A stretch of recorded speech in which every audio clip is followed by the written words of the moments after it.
Everyone, welcome back to the channel. आज का हमारा फर्स्ट क्वेश्चन है, a test that measure what it intends to measure is valid, invalid, unreliable, none of the above.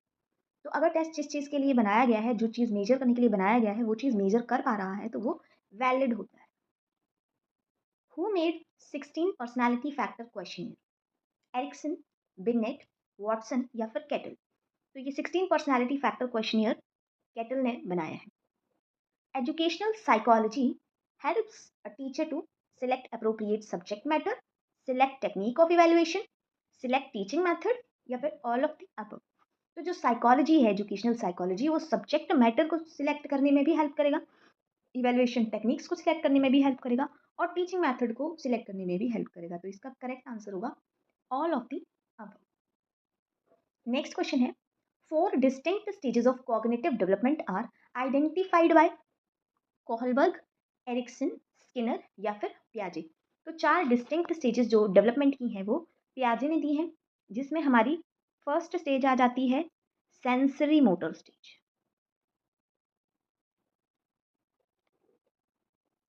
जो कि 0 to 2 years तक की है। सेकेंड स्टेज जो है इसकी, वो है प्री ऑपरेशनल स्टेज,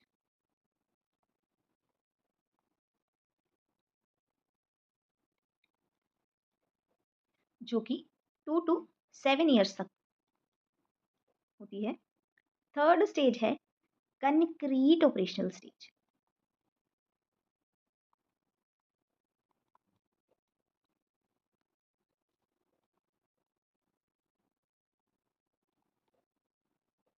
जो कि 7 टू 11 तक होगी। और लास्ट स्टेज है formal operational stage,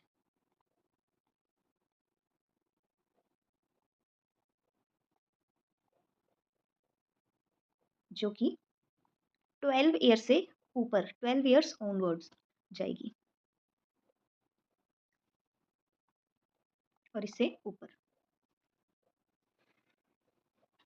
next question है, motivation begin with need exist in all the need that student would tend to fulfil first to pertain esteem, physiological, social, self actualization. कि कौन सी need जो है वो student सबसे पहले जो है वो फुलफिल करेगा।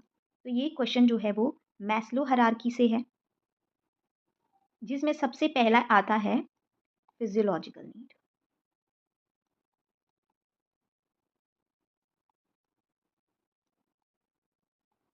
जो कि फर्स्ट नीड फुलफिल की जाती है। सेकंड नीड जो है वो आ जाती है सेफ्टी नीड। थर्ड नीड जो है वो है लव एंड बिलोंगिंगनेस की।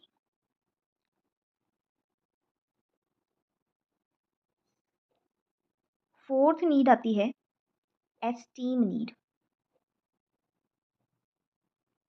और फिफ्थ नीड जो है वो है सेल्फ सेल्फ एक्चुअलाइजेशन।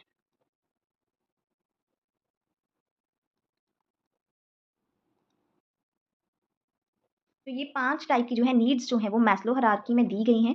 सबसे फर्स्ट नीड जो स्टूडेंट फुलफिल करेगा वो है फिजियोलॉजिकल नीड्स। नेक्स्ट क्वेश्चन है, the lab schools advocated by John Dewey were example of public school, common school, factory school या फिर प्रोग्रेसिव स्कूल? तो इसका करेक्ट आंसर है प्रोग्रेसिव स्कूल्स। नेक्स्ट क्वेश्चन है, intelligence related to monitor feelings and emotions of self is refer to. अगर ये feeling और emotion की बात कर रहा है, लेकिन किसकी? अपने सेल्फ, तो ये इंट्रा पर्सनल आ जाएगा। इंट्रा वर्ड जो है वो सेल्फ के लिए यूज किया जाएगा। और अगर ये दूसरों के फीलिंग्स और इमोशंस की बात करता तो यहाँ इंटरपर्सनल इंटेलिजेंस आती। नेक्स्ट क्वेश्चन है, द साउंड्स ऑफ च, थ, फ आर फोनीम्स, मॉर्फीम्स, ग्राफीम या फिर लैक्सीम? तो इसका जो करेक्ट आंसर है वो है phonemes. Learning is dash in behaviour, permanent change, temporary change, relatively permanent change या फिर ऑल ऑफ द अबव। तो लर्निंग जो है वो रिलेटिवली परमानेंट चेंज है बिहेवियर में।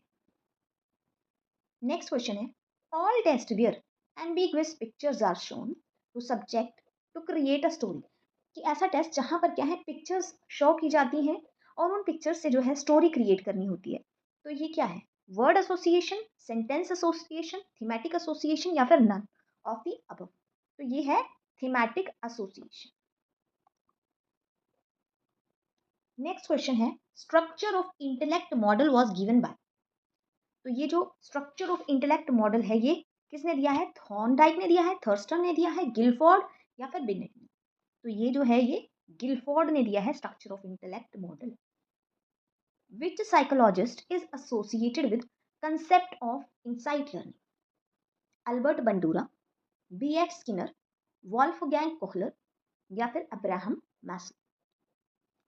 तो इसका करेक्ट आंसर है वॉल्फगैंग कोहलर।